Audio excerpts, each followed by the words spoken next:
सिंहदरबार छिर्न सिंहकै गुफामा बालेनले काठमाडौँ छाडेर केपी ओलीको गढ झापा 5 नै किन रोजे?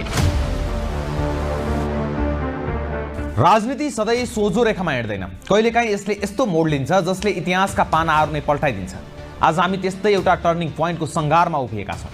एकातिर काठमाडौँ महानगरको धुलो मैलो पन्छाएर नयाँ थिति बसाल्ने युवा क्रान्तिकारी बालेन शाह छन्, जसको हातमा वर्तमानको ब्याटन छ।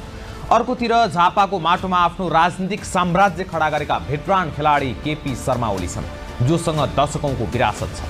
काठमाडौँका मतदाताले बालेनका लागि फुलको सैया तयार पारेका थिए। महोत्तरीले आफ्नै छोरा भनेर मायाको काख फैलाएको थियो। तर अचम्म, बालेनले यी दुवै सुरक्षित बन्दरगाह छाडेर सिधै आँधीको भुमरीमा हाम फाल्ने निर्णय गरेका छन्।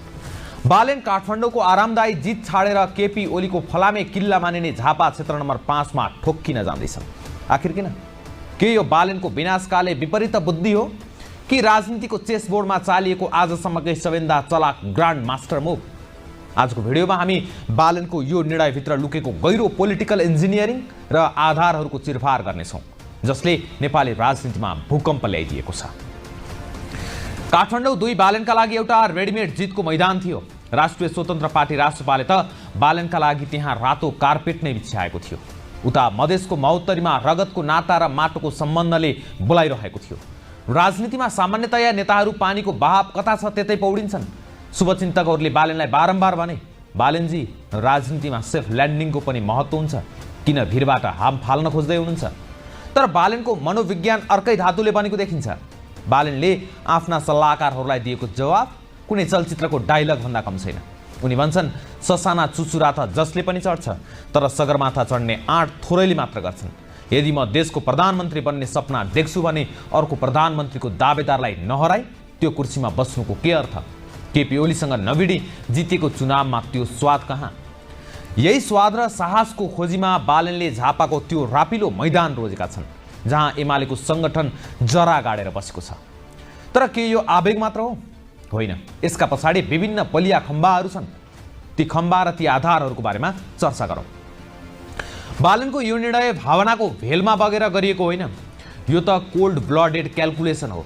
बालेन निकट स्रोतका अनुसार उनले आफ्नो उम्मेदवारी घोषणा गर्नुअघि सबमरिन शैलीमा एउटा गोप्य प्राविधिक टोली झापा पठाएका थिए। उक्त टोलीले झापा 5 को नसा छाम्यो। चिया पसलको गफदेखि सुकुम्बासी बस्तीको आँसुसम्म नाप्यो। उनीहरूको निष्कर्ष थियो, झापाको जमिनमाथिको हरियाली एमालेको देखिए पनि जमिन मुनि असन्तुष्टिको लाभा उम्लिरहेको छ। वर्षौंदेखि एउटै अनुहार केपी ओली हेर्दा हेर्दै जनतामा मोनोटोनी छाएको छ। अझ नयाँ पुस्ता, जसलाई जेन्जी भनिन्छ, उनीहरूको नजरमा ओलीको छवि धमिलो भइसकेको छ। तथ्याङ्क आफै बोल्छ। 2079 सालमा बालेन झापामा नहुँदा पनि राष्ट्रपाले 18,205 समानुपातिक मत ल्याएको थियो। एमालेको मत 35,000 थियो। अब सोच्नुहोस्, जब बालेन स्वयं मैदानमा उत्रिन्छन् र थपिएका 9,000 नयाँ युवा मतदाताको जोस मिसिन्छ, तब त्यो 18,000 को आँकडा कतिमाथि पुग्ला? बालेनको टिमले त्यहाँ जितको गणित यहीँनिर स्पष्ट देखेको छ। दोस्रो आधार हो राजनीतिक वैधता। नेपाली राजनीतिमा एउटा पुरानो रोग छ। शीर्ष नेताहरू हार्ने डरले सधैँ सुरक्षित क्षेत्र खोज्छन्।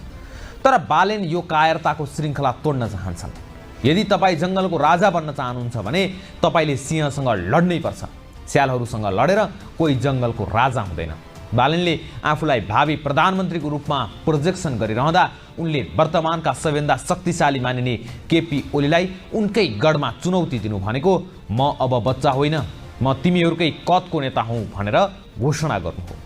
यो लडाइँले बालेनलाई काठमाडौँको मेयरबाट सिधै राष्ट्रिय नेतामा अपग्रेड गरिदिनेछ।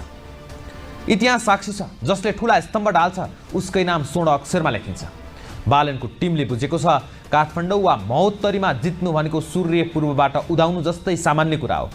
तर झापा 5 मा ओलीलाई हराउनु वा कडा टक्कर दिनु भनेको सन् 1990 मा बर्लिनको पर्खाल ढले जस्तै नेपाली राजनीतिमा एउटा युगान्तकारी घटना